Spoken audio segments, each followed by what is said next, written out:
پاکستانیوں، جیسا کہ ابھی انتخاب ہوا 1.5 سال پہلے، جس میں پی ٹی آئی کو لینڈ سلائیڈ وکٹری دی پاکستان کی عوام نے، لیکن فارم 47 کے ذریعے حکومت شہباز شریف اور بلاول بھٹو زرداری صاحب کو پکڑا دی گئی۔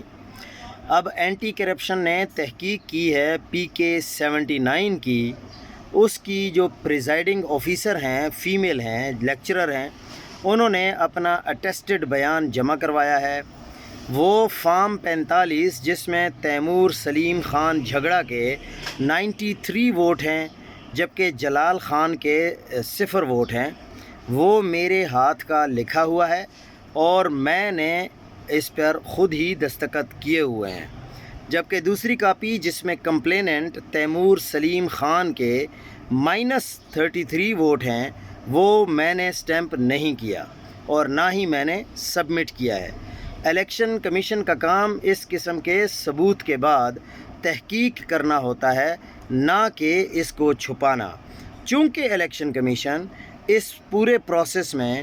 ذمہ دار رہا ہے اور اس پروسیس کا خود کرتا دھرتا ہے، جس کے فوراً بعد کمشنر راولپنڈی نے ایک پریس کانفرنس بھی کی اور اس کے بعد ابھی تک پتہ نہیں ہے کہ وہ کس حال میں ہیں اور کہاں ہیں، لیکن انہوں نے یہ کہا تھا کہ الیکشن کے اس پروسیس میں راولپنڈی کے جتنے بھی علاقے ہیں ان میں ہم نے 50 سے 70 ہزار ووٹ کم کر کے دوسرے کینڈیڈیٹ کو جتوایا ہے۔